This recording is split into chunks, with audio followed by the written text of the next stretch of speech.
はい、こんばんは、大輝です。今日は今更人に聞けないメモリの増設方法についてお伝えします。はい、そもそもですね、パソコンのメモリってどんな仕事をしているのとかね、なぜ大切なの？じゃあこういった作業をするためにはどれぐらい必要なのかっていうね、細かい説明は前回の動画、今更人には聞けないメモリの働きという動画がありますのでね、そちらの方で、詳しく解説しております。ぜひそちらの方、下の概要欄にねリンクを貼ってありますので、ぜひそちらをチェックしてください。そして今回はそのメモリの増設方法といった、内容になっております。はい、それでははじめに注意点と面積事項について説明します。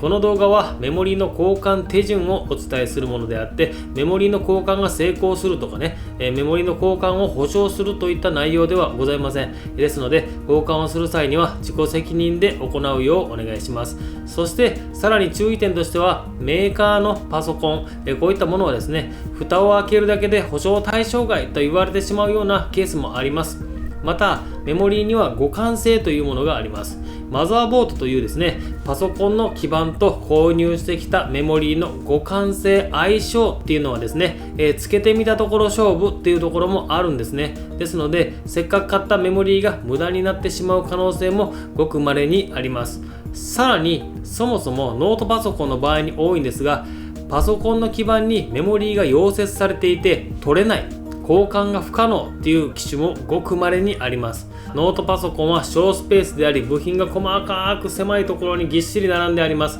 普通はノートパソコンの裏のカバーを上げたところに一番取り外しができやすいところにハードディスクとメモリーっていうのがついているんですけれども、ごく稀に奥の方にメモリーがあってね、個人では外せないようなところにある場合もあります。この可能性はごく稀ですが、ないとは言い切れませんので、そういった注意点も先にお伝えしておきます。ですからそういった、注意点があるということを理解した上で、ご自身の判断、自己責任でメモリーの交換を行ってください。はい、それではね、まずメモリの交換の説明に行く前にですね、一つ一番大切な注意点、ここを確認していきたいと思います。まずですね、お使いのパソコン、この OS が32ビットであるのか64ビットであるのか、これを確認していただきます。なぜかというと、32ビットの Windows というのはメモリーを 4GB までしか認識しないんですね。ですからいくら多い容量のものを指しても32ビットの Windows では 4GB が頭打ちとなってしまうんです。逆に64ビットの Windows では 4GB 以上を認識しますので、まずお使いのパソコンが32ビットなのか64ビットなのか、こちらの確認をしていきたいと思います。それではデスクトップ左下の Windows ボタン、これを右クリックしてください。そして上から1、2、3、4、5番目のシステム、これをクリックしてください。そうするとこの詳細情報というページに到達しますので、はじめに見てほしいのがこのシステムの種類なんですね。こちら、僕の場合は64ビットオペレーションシステムって書いてます。ここはですね、皆さんのパソコンの場合何ビットと書かれているでしょうか。もし32ビットオペレーションシステムって書かれている場合は、残念ながら4GB までしかメモリーを認識することができません。そしてここが64ビットオペレーションシステムと書かれている方はですね、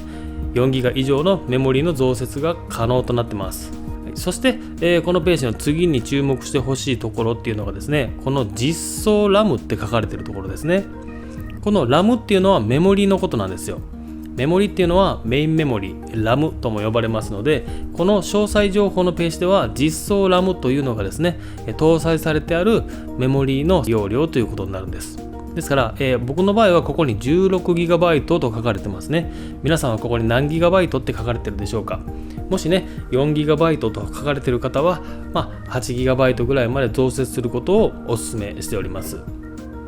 そしてですね、次に確認してほしいところがあるんですけれども、それは、一番下のこのタスクバーですね。ここを右クリックしてもらって、下から3番目のタスクマネージャー、これをクリックしてください。そうするとこういったタスクマネージャーが開きます。でね、初めのこの状態でまず見てほしいのはここなんですね。メモリ 37% と僕のところでは書いてありますね。これがですね、今どれぐらいメモリが使われているかという、パーセントになるんですね。もう少し詳しく見ていきますと、ここのパフォーマンスというところをクリックしてください。そして上から CPU、そして2番目にメモリーというのがありますので、ここをクリックしますとね、私の場合はここ 16GB 搭載されていましたね。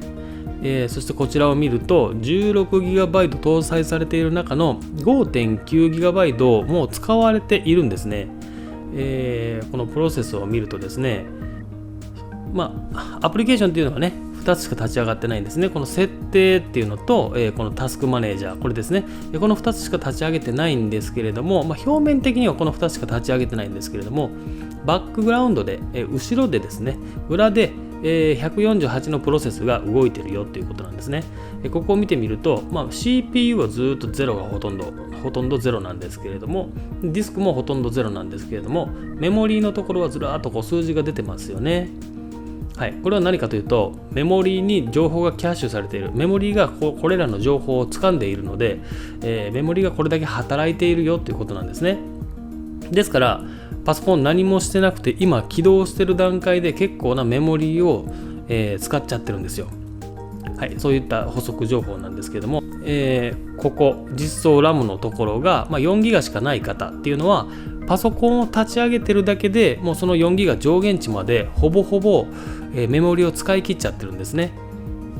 私の場合は今何もしてないのに5ギガ使われてますからね。ですから、安定してパソコンを快適に使いたい人は、8ギガ最低でもあった方がいいのかなと思っております。はい、そしてね、話がそれましたが、話を戻しますと、フォームファクター、ここを見てほしいんですね。ここに SODIMM って書かれてます。SO、この後は DIMM と呼ばれますね。はい、これは何かというと、メモリーの規格なんですね。ノートパソコンにはこの SODIMM といったですね、小さいメモリが一般的に使われるんですよ。そしてデスクトップには大きいタイプのメモリ DIMM というものが使われることが多いんですね。ですからここに何て書かれてあるかっていうのは非常に重要なんですね。まずメモってください。今後ね、メモリを買うときにSODIMM のメモリを買わなければならないのか DIMM のメモリを買わなければならないのか、これもう間違えてしまうとね、本当に買ってきたものが刺さらないですから、これまず何て書かれてあるかっていうのを控えるようにしてください。それでは次にメモリの規格について簡単に説明していきますね。そもそもメモリには DIMM っていうものと SODIMM っていうものがあるんですね。DIMM というのは先ほども言いましたが、デスクトップに使われるような少し大きいタイプのメモリなんですね。SODIMM というのはノートパソコンのような小スペースの場合に使われることが多いです。大きさから比較しても DIMM よりも SODIMM の方が約半分ぐらいの大きさなんですね。ですので、これお使いのパソコンがまず DIMM を使っているのか SODIMM を使っているのかっていうのを確認する必要があるということですね。ですからそれを調べるためには先ほどのタスクマネージャーの中のフォームファクターっていうのを調べればいいわけなんです。そしてそれぞれ DIMM にも SODIMM にも DDR という規格があるんですね。それがこちらの表になっているんですが、まずですね、メモリの規格っていうのは DDR、初代 DDR というものから DDR2、3、4と、現在一番最新のものが DDR4 になるのかな、という形になるんですけれども、さらにその DDR と書かれたものの右に数字が書かれてますよね。これがチップ規格と呼ばれるもので、これがね、ざっくりとこの数字が高ければ高いほど処理をする能力が速いと思っておいてもらって結構です。動作周波数とかね、細かい話はいろいろあるんですが、今回は置いておいてチップの規格、メモリの規格っていうのがこんな種類があるんだよっていうことをざっくり分かっていただければ結構です。そしてこちらが DDR4、そしてこれが DDR3 なんですね。基板のこの切れ込みの位置が違いますよね。ですから何が言いたいかと言いますと、それぞれの DDR には互換性がないんですよ。DDR3 を搭載すべきパソコンに DDR4 を買ってきてもそれは搭載することができないんですね。ですから、まずお使いのパソコンに搭載できるメモリーっていうのは、まずそもそも SODIMM なのか DIMM なのか、そして DDR は何なのか、そして、細かく見るとチップ規格っていうところの数字、これは何が適正なのかっていうのを調べる必要があるんですね。そしてもう一つ補足情報としまして、メモリーっていうのはですね、ネットで検索すると2枚1つになってね、2枚1組になって販売していることが多いと思うんですよ。それはなぜかというとですね、デュアルチャンネルというですね、例えば8ギガでいうと8ギガのメモリー1枚挿すよりも4ギガのメモリーを2枚挿す方が処理速度が速いという利点があるんですね。これをデュアルチャンネルと言います。こういったね、最近のパソコンはほとんどデュアルチャンネルに対応しているケースが多いので、2枚1組のセットで販売しているパターンが多いんですけれども、先ほどのタスクマネージャーの中のスロット使用数、ここがですね、お使いのパソコンに搭載できるメモリーの数になりますからね。ここがもし1枚しかメモリーを挿すことができないのに、メモリー2枚買ってきても挿すことができませんから、ここはあらかじめスロット何枚あるのかっていうのを確認した上で、1枚のメモリーを買うのか2枚のメモリーを買うのか、もしくは4枚買うのか、こういったことをね検討するといいでしょう。はい、それでは元の画面に戻ってきました。お使いのパソコンにどういった規格のメモリーを買ってきて増設すればいいのかということなんですけれども、ここはね、メモリーの速度、これ2667って書かれてます。ここでも一つのポイント、一つの目安ではあるんですけれども、ちょっと話がマニアックになってしまいますので、一旦こちらに戻りましょうか。お使いのパソコンにどういった規格のメモリーが搭載されているのかっていうのを確認するためには、まずですね、パソコンを買った時のパソコンショップもしくはメーカーに問い合わせて確認するっていうのが、これも間違いなく一番確実ですよね。これが安全でおすすめなんです。そこまでしなくてももっとね簡易的に、調べたいよっていう方はですね、あと2つほど方法を紹介しますね。まずはですね、ここのプロセッサーというものを見てほしいんですよ。これ私の場合はインテル Core i7 の 9750H というふうに書かれています。これは何かというと CPU なんですね。CPU とは何かというと、頭脳と言われる、パソコンの頭脳と言われる、ところでありまして、いろんなね処理をする、部品なんですよ。このパーツとこの CPU というパーツとこのメモリーっていうのは密接な関係がありまして、このお使いの CPU に互換性のあるものがすでに刺さってるんですよ。ですからこの CPU の情報を調べることによってお使いのパソコンの、搭載されているメモリーの規格、これを調べることができるんですね。まず、インテルの人、ここがインテル、インテルじゃない場合もありますから、インテルじゃない場合はね、ちょっと調べ方は、サイト見ればわかるのかもしれないですけれども、今回インテルの方を対象にちょっと説明していきますね。ではまずこのインテルと書かれたところから、この CPU アットマークの前のところまでを右クリックしてコピーしておいてください。そうしてですね、ブラウザを開きまして、ここにインテルというふうに、打ってください。これはなぜかというと、私のパソコンはインテル社の CPU を使っているからなんですね。それではエンターを押すとですね、一番上にインテルのホームページがあります。こちら入っていきますね。そうすると、このインテルのホームページが開きますので、右上の検索タブ、こちらをクリックしてください。そしてここに先ほどのこの CPU の情報ですね、これを貼り付けてください。そしてエンターを押しますと、はい、一番トップにですね、お使いの CPU の情報が出てきます。これをクリックしてください。そうしますと、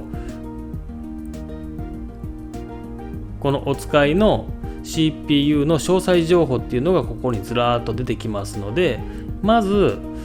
使用というここのタブをクリックします。そうするとですね、今お使いの CPU の情報がずらーっと出てくるわけなんですけれども、この下のあたり、ここにメモリーの使用っていうところに到達できるかと思います。ここにですね、メモリーの種類というのがありますよね。ここに DDR42666 と書かれてますよね。これが今使っているメモリーの規格ということになるんです。ですから、これを買えばいいんですよね。ですからここを例えばこれをですね DDR42666 っていうのを貼り付けたらいいわけなんですね。で検索すればいいわけなんですけれども、これですね DDR4 の2666を買えばいいんですけれども、お使いのパソコンのメモリっていうのはさらに DDR4 の中の何ですか DIMM なんですか SODIMM なんですかっていうことなんですね。ですから先ほど見たページ、先ほど見たタスクマネージャーのフォームファクターの値 SODIMM、 私の場合は SODIMM、 皆さんの場合は DIMM なのか SODIMM なのか分かりませんが、ここに書いてあることをですねこの後に入れてください。私の場合は SODIMM というふうに書きます。これが、お使いのパソコンに搭載することができるメモリーだということが分かったわけなんですね。はい、じゃあここでですね、ページを開いてみると、今楽天のページを開きましたけれども、じゃあこういったところを見ますと、16GB、DDR42666 の SODIMM と書かれてますよね。これ搭載できるわけなんですよ。で、間違ってほしくないのは DIMM がもし検索された場合はそちらは違います。ノートパソコンの場合はダメなんですよっていうことを見たいんですけれども、ここはもう全部 SODIMM だな。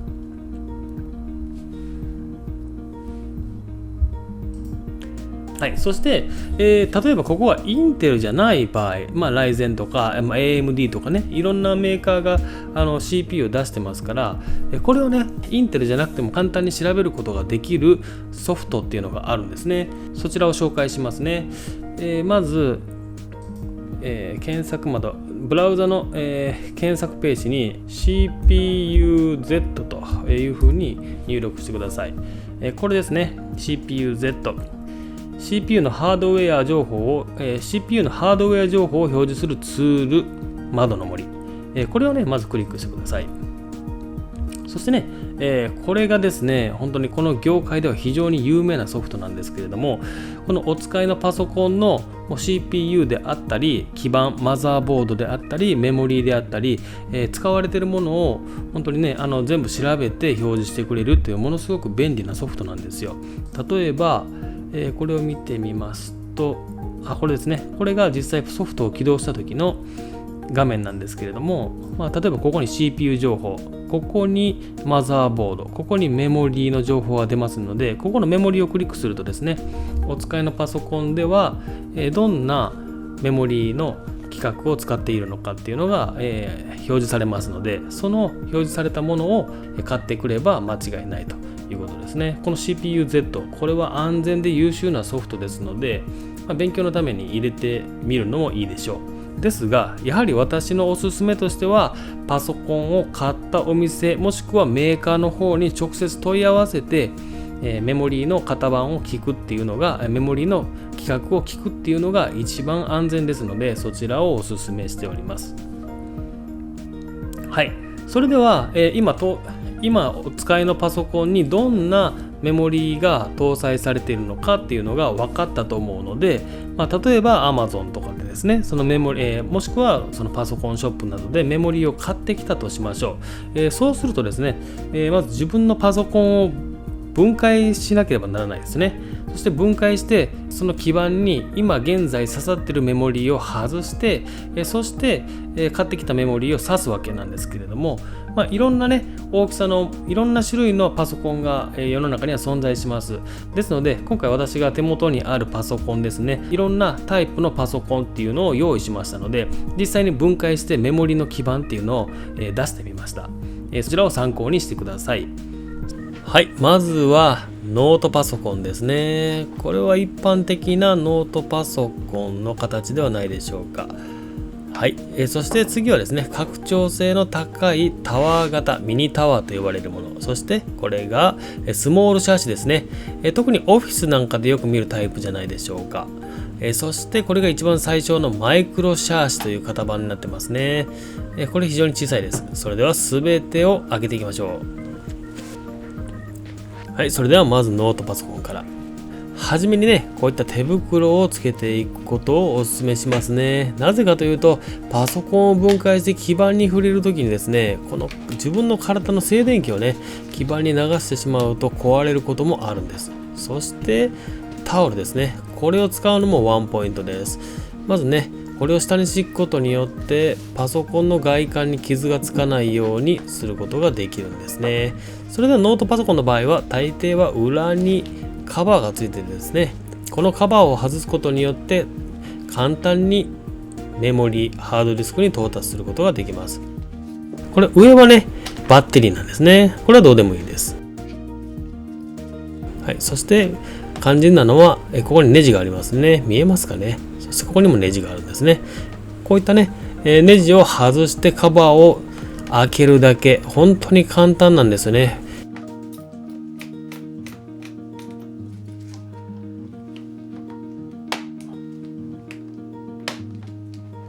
はい、これだけで簡単に開けることができるんですね。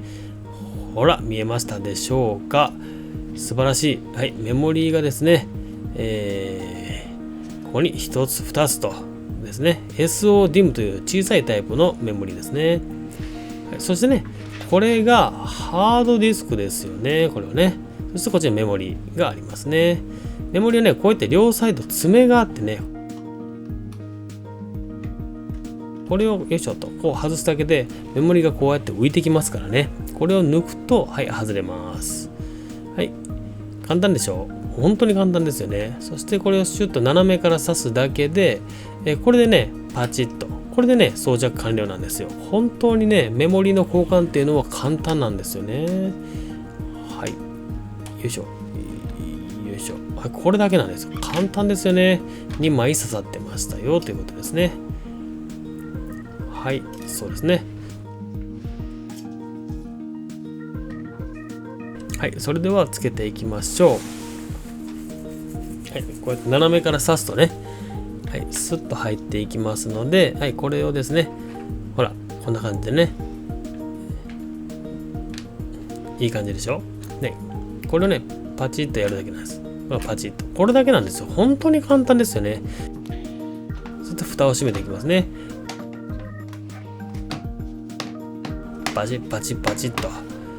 はい、本当に簡単ですよね。これプラモデルと一緒なんですよね。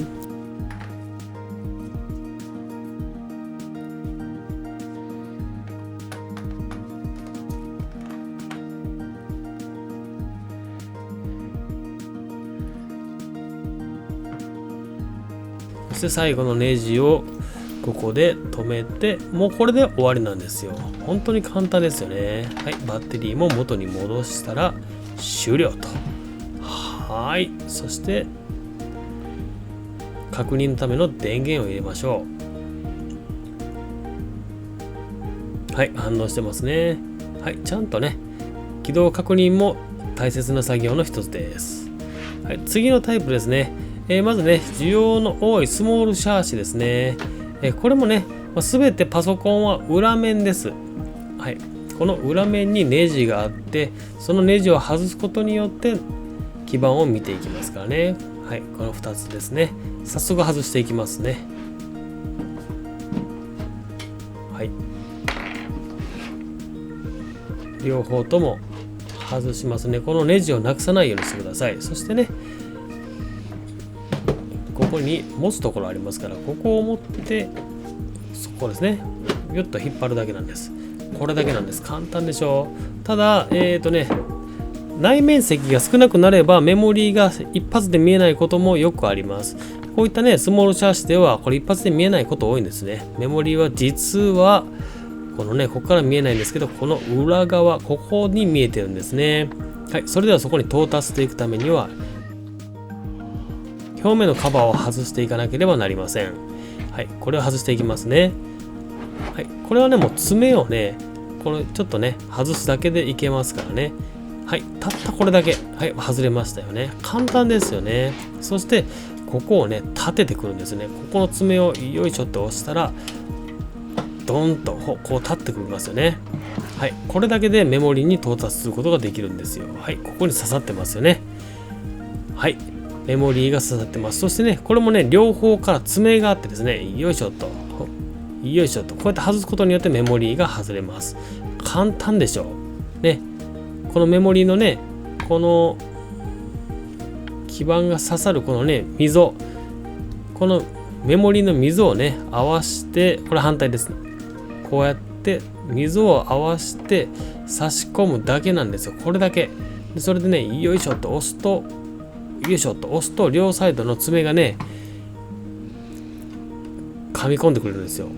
これ今外しましたよね。そして違うところにももちろん同じようにこの4枚とも全部刺すことは可能です。はい、じゃあ緑のところに刺してみますよ。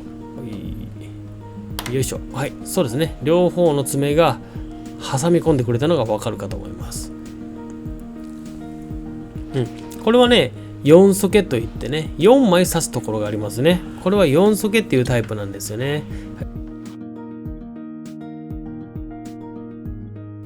はい、これを見ていただくと青色、青色、緑色、緑色で色が分かれてますよね。このね、青と青のところ、緑と緑のところに同じ規格の同じ容量のメモリを挿すことによってデュアルチャンネルとして認識することができるんですね。はい、それでは元あった位置に挿して終わろうと思います。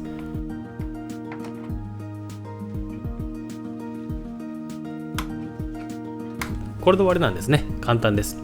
それでは元に戻していきましょう。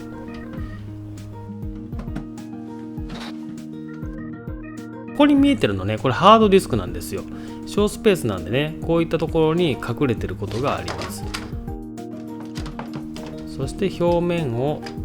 また元に戻して、これもね、爪を合わせてパチッとやるだけなんですよ。本当に簡単なんですよね。はい。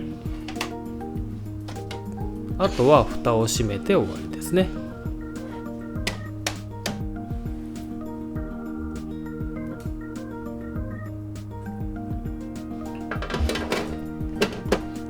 スライドさせて、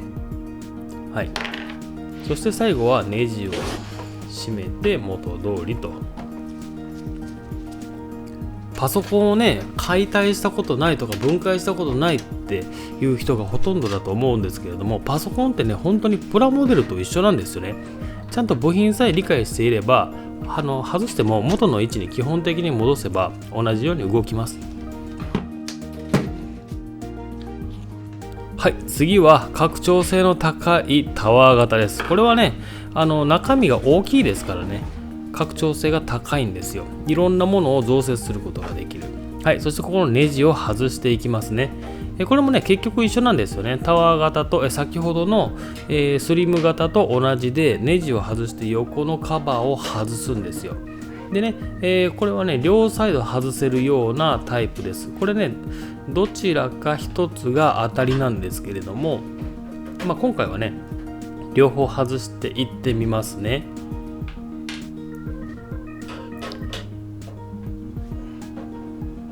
デスクトップと言われるね、こういったタワー型はだいたいこういう裏側はだいたいこういう形になって、裏はね、だいたいこんな形になってます。はい、それではね、外してみますね。どちらからいきましょうかね。こっちを外してみますね。はい。外れでしたね。はい、こっちはただの蓋でした。何もありません。戻しますね。これは2分の1の可能性ですね。はい、元に戻しちゃいます。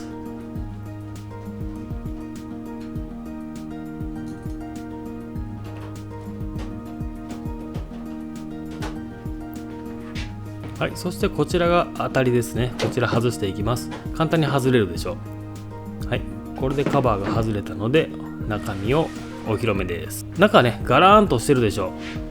う。そしてメモリはもうすぐここに見て取れますね。これはね、爪が上についてて下に爪がついてないの分かりますかね。ちょっとピントが甘いですね。合いましたね。下爪がついてないんですよね。そして上には爪がついてるでしょう。こういうタイプもあるんですよね。はい、そして片っぽの爪を外してメモリーを抜き取ると。これだけなんですよ。爪のない方、下側を合わせて、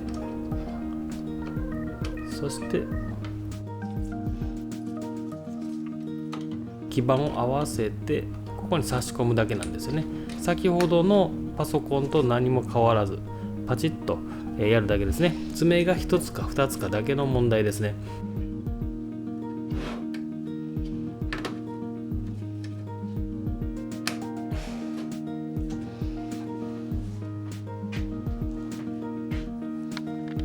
こちらのパソコンはね、メモリーのスロットが2つしかありませんよね。先ほどのパソコンには4つスロットがありましたけれども、こちらのパソコンはこれは2つだけですね。はい。本当にね、簡単なんですよね。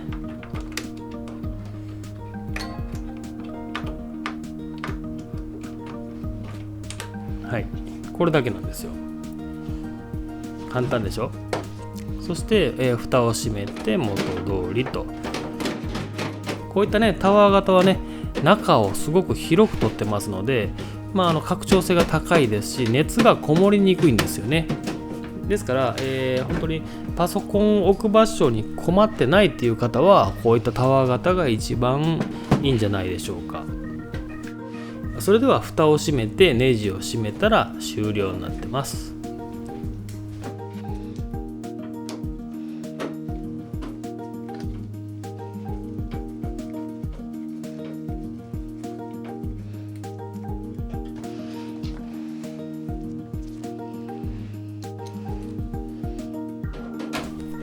これがね、このパソコンが一番簡単に増設ができますからね。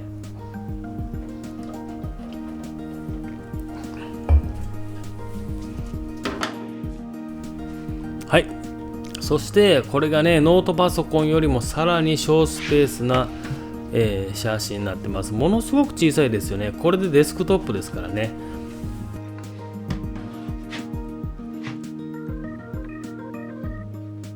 これもね結局一緒で、後ろのネジを外してそしてカバーを引っ張ると、カバーをスライドすると外れるんですよね。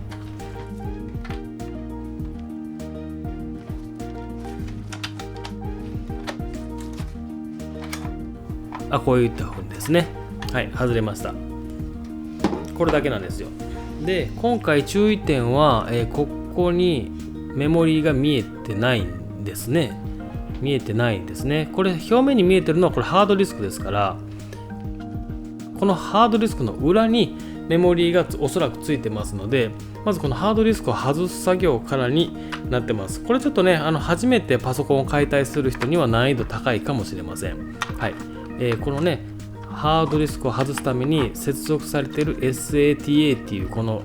接続の端子を取ってですね、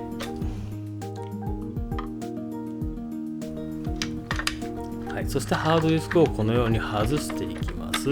はい、見えましたね。メモリが見えましたね。このメモリは SODIMM というようなものですね。小さいでしょう。はい、これも同じで両サイドから爪が挟み込むような形でメモリを固定しておりますので、こうやってね両サイドの爪を取ってこうやると出てきます。はい、あとはもうノートパソコンと一緒なんですよ。斜めから刺して、はい、こういう状態。これをパチッと押すだけですね。今回ね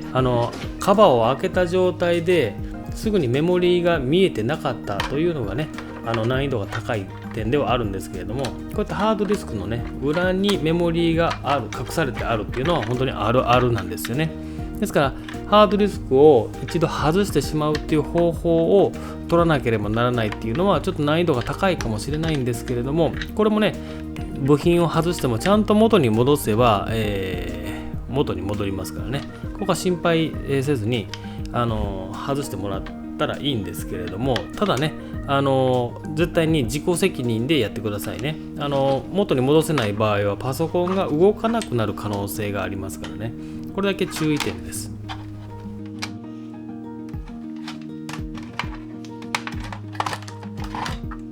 いや本当にね部品がものすごく所狭しと並んでますよね。小スペースなんで僕はこういったタイプ好きなんですけれども、デメリットとしては熱が中にこもりやすいという点ですね。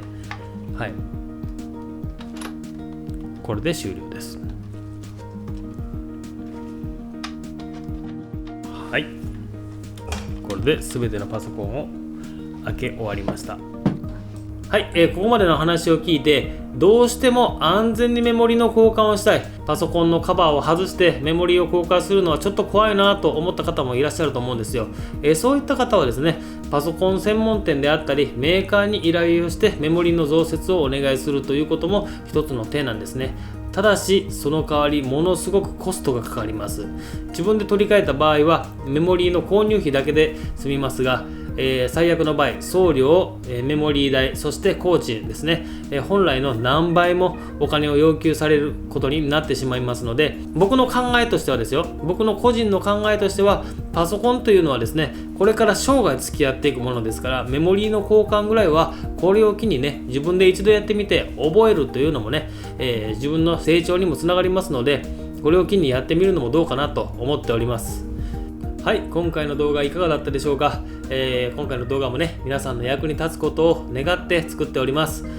もし役に立ったと思っていただける方は、いいねボタン、そして高評価の方よろしくお願いします。これからもですね、有益な情報をどんどん上げていきますので、もしよろしければチャンネル登録の方もよろしくお願いします。